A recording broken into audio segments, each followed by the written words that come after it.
देखकर नहीं, यह भी देखकर कि अगर आप आरएसएस के साथ नहीं है तो आपको प्रताड़ित किया जाएगा। मेरे कॉलेज के डॉक्टर एएन झा को इसी तरह से उनको कॉलेज में जब वो प्रिंसिपल थे दिया इस सरकार को। उस आंदोलन के लिए लड़ाई है। 2 अप्रैल को जब पूरे देश में हमारे समाज ने सरकार को बता दिया था कि एससी एक्ट से छेड़छाड़ बर्दाश्त नहीं किया जाएगा, वो संघर्ष का भी ये एक हिस्सा है। कोर्ट से केस जीत चुकी है। जब पार्लियामेंट्री कमेटी ने, एनसीबीसी ने, एससी कमीशन ने, तीनों ने लिख कर दिया है, फिर भी कोई कार्रवाई नहीं हो रही। जय भीम, जय मंडल। आज हमारे बीच में हमारे देश के सबसे बड़े किसान नेता और प्रभावशाली किसान नेता आदरणीय टिकैत साहब जी बैठे हुए हैं, राकेश टिकैत। मैं उनका अभिनंदन करता हूं। मैं भी दिल्ली विश्वविद्यालय में पढ़ाता हूं और पहले दिन से ही जब डॉक्टर रितु को बिना किसी ठोस कारण से निकाला गया तो सबसे पहले हम लोग जो पार्लियामेंट का एससी कमेटी जो होता है वहां हम लोग गए थे और पार्लियामेंट के एससी कमेटी में नकली दस्तावेज ऐसे स्टूडेंट्स के नाम जो कि एग्जिस्ट ही नहीं करते हैं और इस विश्वविद्यालय में कोई नियम नहीं है कि स्टूडेंट्स अगर कहे तो किसी टीचर को निकाल दिया जाए, तो वो उस चार्ज पर इनको दौलत राम कॉलेज से निकाला गया। एक ऐसे व्यक्ति द्वारा जो खुद जब टीचर थी कलिंदी कॉलेज में और अनुला मौर्य जब वहां प्रिंसिपल थी दलित समाज की, तो उनको अपमानित करने के लिए कोई कसर नहीं उन्होंने छोड़ा। इस तरह के मनस्थिति और उस तरह की मेंटालिटी के व्यक्ति हैं। इस विश्वविद्यालय में जो तमाम तरह के भ्रष्टाचार हो रहे हैं उसमें प्रमुख रूप से भागीदार है। सिर्फ ये नहीं, इनको निकालने का तो एक मसला है।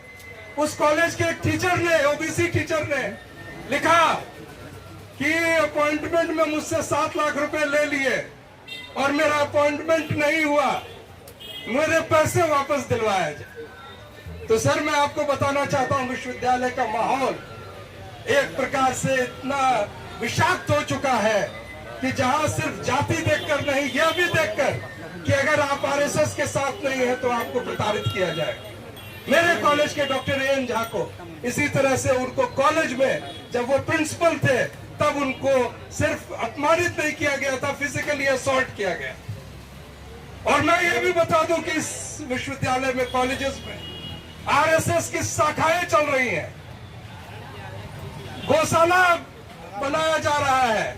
हमारे कॉलेज में, मैं स्वामी श्रद्धानंद कॉलेज में पढ़ाता हूं और मैं पूरे जिम्मेदारी के साथ कहता हूं कि वहां पर जो अभी छात्र संघ के बीच चुनाव हुए, आप लोग कहते हैं मैं ईवीएम के खिलाफ लगातार बोलता हूं। मैं सर आपको बताना चाहता हूं कि कॉलेज के इलेक्शन में ईवीएम को मैनिपुलेट करके वो कॉलेज के प्रेसिडेंट और जूसू के प्रेसिडेंट जितवा रहे हैं। तो देश में क्या करेंगे इसका कोई गारंटी नहीं है। तो ये चुनाव और ये जो संघर्ष है ये सिर्फ डॉक्टर रितु का नहीं है।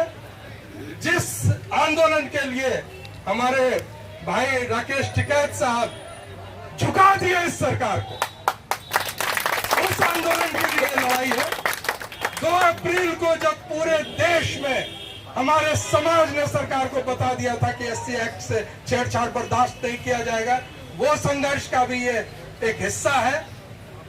5 मार्च 2019 को जब पूरे भारत में बंद किया गया था कि 13 पॉइंट रोस्टर नहीं चलेगा और उसके बहाने जो विश्वविद्यालय और अन्य जगहों पर आरक्षण खत्म किया जा रहा है उसे रोका जाए, और जब वो संघर्ष सफल हुआ जिसमें डॉक्टर रतन लाल जी का बहुत अहम भूमिका था और हमारे संविधान बचाओ संघर्ष समिति की ओर से वो किया गया था, डॉक्टर रितु भी साथ थी, और मैं समझता हूं कि उसी कारण इनको एक तरह से टारगेट किया गया, क्योंकि समाज के लिए ये बोलती है, अपने हक के लिए नहीं सिर्फ दूसरों के हक के लिए इनको बोलने की जो गुंजाइश जो इन्होंने पैदा की, जो यहाँ पर विश्वविद्यालय में मैं सर बताना चाहता हूँ, सिर्फ रिजर्व कैटेगरी के इस समाज के हजारों शिक्षक हैं, रोज उनको यहाँ उपस्थित होना चाहिए था, क्योंकि ये मसला सिर्फ यहाँ नहीं रुकेगा, उनके दरवाजे पर भी पहुंचेगा और ये हो नहीं रहा है।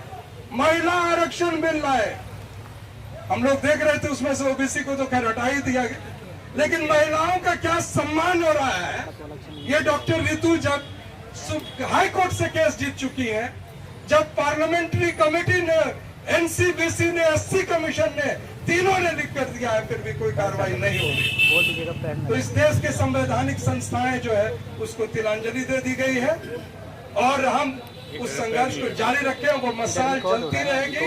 और ये मैं आपको विश्वास दिलाता हूँ राकेश टिकैत साहब, सिर्फ आपके माध्यम से आप देश के कोने कोने में जा रहे हैं, अभी आप हमारे क्षेत्र बिहार में भी गए थे। मैं आपको बताना चाहता हूँ कि ये संदेश भी दीजिए कि ये लड़ाई सिर्फ किसान की नहीं, पूरे के पूरे हर एक समाज के, युवाओं की, दलितों की, पिछड़ों की, आदिवासियों की और बेरोजगार नौजवानों सभी का संघर्ष है।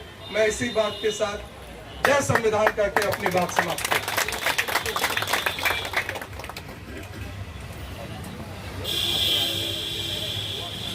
अब मैं इस मंच पर राकेश टिकैत जी जो कि हमारे बीच मौजूद है, सर को देख के मुझे बाबा साहेब का एक कोट याद आता है कि बाबा साहेब ने कहा था कि ना मस्जिद की बात हो, ना सिवालों की बात हो, मेरे प्रजा भूखी है, पहले रोजगार की बात हो। मेरी नींद को दिक्कत ना भजन से है, ना अजान से है, मेरी नींद को दिक्कत मरते हुए जवान और किसानों की हालत को देखकर है।